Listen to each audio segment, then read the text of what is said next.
Hello my dears, welcome to my YouTube channel. It's me വെച്ചു. എല്ലാവർക്കും എൻ്റെ ഹൃദയം നിറഞ്ഞ അത്തൻ്റെ ആശംസകൾ. അത്തമൊക്കെ ആയിട്ട് എല്ലാവരുടെ വീട്ടിലും പൂവൊക്കെ ഇടുന്നുണ്ടാവുമല്ലോ അല്ലേ. അപ്പം നമ്മൾക്ക് പൂവൊക്കെ ഇടുന്നതിന് മുമ്പ് അടുക്കളയിൽ കുറച്ച് പണികളുണ്ട്. കാരണം അമ്മ എപ്പോഴും കഴിക്കാതെ പോകുമ്പോൾ നമുക്കൊരു സമാധാനം ഉണ്ടാവില്ല. അപ്പോൾ ഇഡലിയും ചമ്മന്തിയൊക്കെ വേഗം ആക്കാമെന്ന് വിചാരിച്ചു. അങ്ങനെ നേരെ അടുക്കളയ്ക്ക് വന്ന് ചായയൊക്കെ കുടിച്ച് ഇഡലിക്കുള്ളത് വെച്ചിട്ടുണ്ട്, ചമ്മന്തിക്കുള്ളത് ഇവിടെ വഴറ്റി വെച്ചിട്ടുണ്ട് കേട്ടോ. പിന്നെ അമ്മയ്ക്ക് ചോറും വെണ്ടയ്ക്ക കറിയാണ്, അപ്പോൾ അതൊക്കെ ആക്കുന്നുണ്ട്. അപ്പോഴത്തേക്ക് അമ്മ കുളിയും അലക്കലൊക്കെ കഴിഞ്ഞപ്പോൾ ആ തുണികളൊക്കെ ഒന്ന് തോരയിടാമെന്ന് വിചാരിച്ചു. അങ്ങനെ ഞാൻ ഇട്ടുകൊണ്ട് നിൽക്കുന്നുണ്ട്. അതിനിടയിൽ അമ്മ പൂടാനായിട്ടുള്ള ചാണകമൊക്കെ തേച്ച് തരുന്നുണ്ട് കേട്ടോ. ഞാൻ അവിടെ നിന്ന് ഇവിടെ നിന്നൊക്കെ നുള്ളിപ്പെറുക്കി കുറച്ച് പൂക്കൾ സ്വരൂപിച്ചിട്ടുണ്ട്.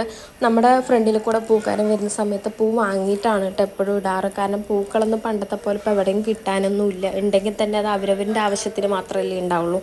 അപ്പോൾ പൂ വാങ്ങിയിട്ടാണ് ചെയ്യാറ്.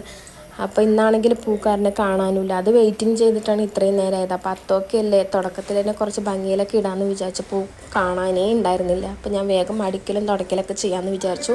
അടിച്ച് കഴിഞ്ഞു, തുടച്ചൊക്കെ കഴിഞ്ഞു.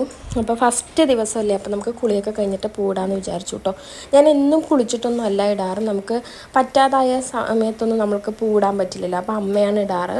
അപ്പോൾ വേറെ അശുദ്ധങ്ങളൊന്നും ഇല്ലയെന്നുണ്ടെങ്കിൽ ഞാൻ കുളിക്കാതെ തന്നെ പൂവൊക്കെ ഇടാറുണ്ട് കേട്ടോ.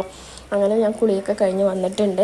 അപ്പോൾ പൂവൊക്കെ ഇട്ട വീഡിയോസൊന്നും എടുക്കാൻ പറ്റിയില്ല. അപ്പോഴത്തേക്കും പിന്നെ അമ്മ വിളക്കൊക്കെ വെച്ചിട്ടുണ്ടായിരുന്നു. അപ്പോൾ ഈ ഒരു പ്രാർത്ഥനയോട് കൂടി തന്നെ ഇന്നത്തെ ദിവസം ആരംഭിച്ചു. അപ്പോൾ ഇന്നത്തെ വീഡിയോ ഇത്രയേ ഉള്ളൂ. ബൈ.